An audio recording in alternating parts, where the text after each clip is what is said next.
యాక్చువల్గా చాలా మందికి ఇప్పుడు జానీ మాస్టర్ చూస్తే జానీ మాస్టర్కి ఇంకా పెళ్ళి అవ్వలేదని అమ్మాయిలు చాలా మంది ఐ లవ్ యూ చెప్పడానికి రెడీగా ఉన్నారు. ఇలాంటి టైంలో మీరు మీ లవ్ స్టోరీ చెప్పకుండా ఈ స్టోరీ చెప్పారు. అసలు లవ్ స్టోరీ ఎలా స్టార్ట్ అయింది? లవ్ స్టోరీ ఏముంది, నేను బోర్ కొట్టినప్పుడల్లా రవీంద్ర భారతికి వెళ్తుంటా. అక్కడికి వెళ్ళి అక్కడ అదేదో జరుగుతూ ఉంటుంది షోస్ ఎవ్రీ టైం. వెనకాల కూర్చుంటాయి, బ్యాక్ కూర్చొని చూస్తూ ఉంటా జానీ మాస్టర్ని ఎవరికి తెలియకుండా. అసలు నేను ఉన్నప్పుడు కూడా అంటే ఇంత పేరు రాకముందు నుంచి నేను అక్కడికి వెళ్ళాను. నాకు బోర్ కొడితే అక్కడికి వెళ్తాను. వాళ్ళు భరతనాట్యం చేస్తూ డ్రామాలు చేస్తుంటే నాకు నవ్వు వస్తుంటుంది. వాళ్ళు చేస్తుంటే అది నవ్వుకుంటూ చేస్తూ కొంచెం ప్రశాంతంగా అయ్యి తర్వాత వచ్చేస్తుంటాను. అక్కడ ఓ అమ్మాయిని ఒక రెండు కళ్ళు చూసాను. 2 కళ్ళు ఐశ్వర్యలాగా ఉంటాయి కళ్ళు అవి చూసాను. తర్వాత ఫేస్ చాలా బాగుంటుంది ఆమె డాన్సర్. అది బాగుంది అని అప్పుడు కొంచెం కనెక్ట్ అయ్యి డైరెక్ట్ ఆమె దగ్గరికి వెళ్ళిపోయి, మీరు ఏం చేస్తారంటే నేను డాన్సర్ ఇలా క్లాసికల్ ప్రోగ్రామ్స్ చేసుకుంటాను, ఇది నా దగ్గరికి డాన్సర్గా అదే అసిస్టెంట్గా చేస్తారా అని అంటే, లేదు నేను చేయను అని చెప్పి తను వదిలేసాను. ఫస్ట్ నేను మాట్లాడదామని వెళ్ళినప్పుడు వాళ్ళు నాకు మిస్ అయినారు అక్కడ రవీంద్రభారతిలో. తర్వాత అయిపోయింది. ఒక 1 year తర్వాతనో 1.5 year తర్వాతనో మా యూనియన్లో కనబడింది ఆమె. So almost 1 year gap. So మీకు కళ్ళు మాత్రం గుర్తున్నాయి అలాగే. 1 year యూనియన్లో కనబడింది. ఎవరబ్బా అని చూస్తే తను వెనకాల నుంచి చూసాను. తను అరే ఇది బాగుంది, ఇది చేశారు, ఆ రోజు చూసిన అమ్మాయి అని చెప్పి తనతో మాట్లాడదామని ట్రై చేశాను. అప్పుడు మిస్ అయిపోయింది. నాకు మిస్ అయిపోయి కనబడలేదు. తర్వాత ఇంకా నేను నా పని చేసుకున్నాను. తర్వాత రఘు మాస్టర్ దగ్గర ఎవరి దగ్గర అసిస్టెంట్కి చేయాలి. రఘు మాస్టర్ గణేష్ మాస్టర్ దగ్గర డాన్సర్గా చేశాను. ఏంటి మీరు డాన్సర్కి వచ్చారు లేదంటే నాకు ఇంట్లో ప్రాబ్లమ్స్ ఉన్నాయి దానివల్ల వచ్చాను. వాళ్ళ ఇంట్లో ఏదో సంథింగ్ అది పర్సనల్ వాళ్ళే. సో దానివల్ల తను వచ్చింది అని అంటే, సరే నా దగ్గర చేస్తారు అసిస్టెంట్గా అంటే చేస్తాను అని. ఇంకా అప్పుడు తను అసిస్టెంట్గా తీసుకున్నప్పుడు ఇంకా అక్కడ ఆలోచన ఉంది బయట అడగడానికి. అసిస్టెంట్ తీసుకొని ఇంకా అక్కడ నుంచి తనతో పరిచయం పెంచుకొని ఈగ షూటింగ్ చేస్తున్నాం. 1 year ఈగ షూటింగ్. ఈ ఈగ షూటింగ్లోనే నాకు పరిచయం తను తీసుకున్నాను. ఇంకా అక్కడ నుంచి ఆ ఈగ ఆడియో ఫంక్షన్ అప్పటికి ప్రపోజ్ చేసాను. అప్పటికి అయిపోయింది.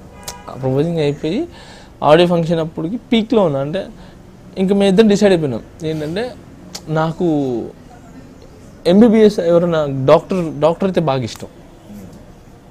డాక్టర్ ఏదైనా చదువుతున్నా ఏదైనా, ఎందుకంటే అది దేవుడి తర్వాత దేవుడు అంటారు వాళ్ళని. సో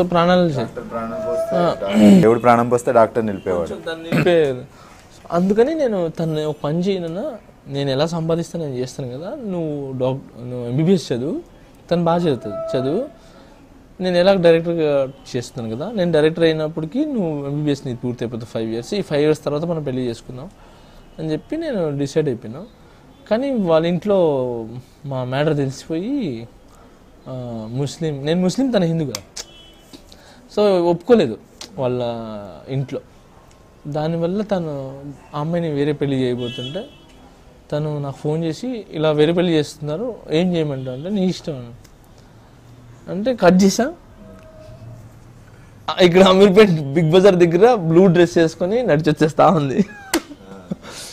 దగ్గరికి వచ్చేసా. ఏంటి నాన్న అంటే, వచ్చేసాను, పెళ్లి చేయబోతున్నా వచ్చేసాను.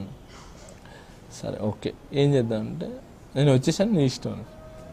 ఫోన్ కొట్టి, అరే 6 గంటలు 8 గంటలు పెళ్ళి రా నాది, రెడీ చేయండి రా అని చెప్పి మొత్తం 1 hourలో డిసైడ్ చేసి 1 hour పెళ్లి చేసుకున్నాం. 8:30 పెళ్లి చేసుకొని ఇంకా ఇంటికి వెళ్ళాము.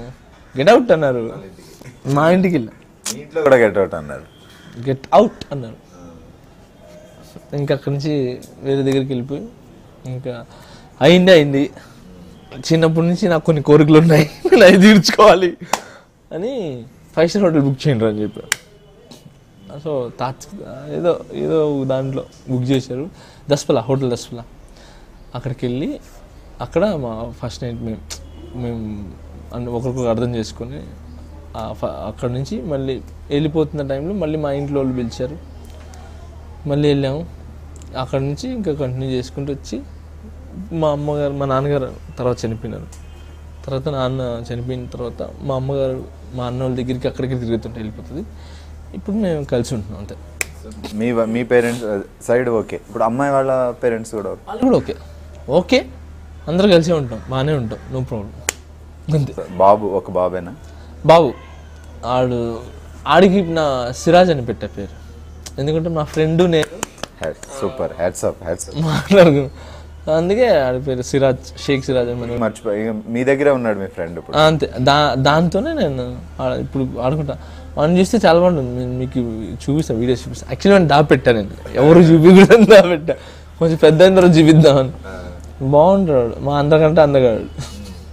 వాళ్ళ అమ్మ బాగుంటుంది, నేను బాగుంటాను, మా ఇద్దరికంటే బాగుంటుంది. సో మీరు ఇందాక ఒక విషయం చెప్పారు, నేను ఇప్పుడు క్లాసికల్ డాన్స్ నేర్చుకుంటున్నానని. మీ మిస్సెస్ దగ్గరే నేర్చుకుంటున్నారా? ఓకే, ఇలా కూడా ఉపయోగించుకుంటున్నారు. వాళ్ళని అప్పుడు అవమానించినందుకు నాకు క్లాసికల్ అమ్మాయి దొరికింది. అవమానం కాదు, నాకు అప్పుడు భయం అండి, తెలియదు, నాకు భయపెట్టేశారు మిగతా వాళ్ళు, వెస్టర్న్ డాన్సర్స్ ఆడేవాళ్ళు అందరూ. అది నేర్చుకుంటే అలా అయిపోతారు అని నేర్పించారు, అది భయం వేస్తుంది. యాక్చువల్లీ అలా కాదు, అలా ఏం కాదు, భరతనాట్యం నేర్చుకుంటే అలాంటి ఏం రాదు, అది మనం ఉండే విధానాన్ని బట్టి ఉంటుంది అంతే. అది నేర్చుకుంది ఆ తర్వాత నాకు తెలుసు, ఇప్పుడు నేర్చుకుంటున్నా కదా నాకేం కాదు.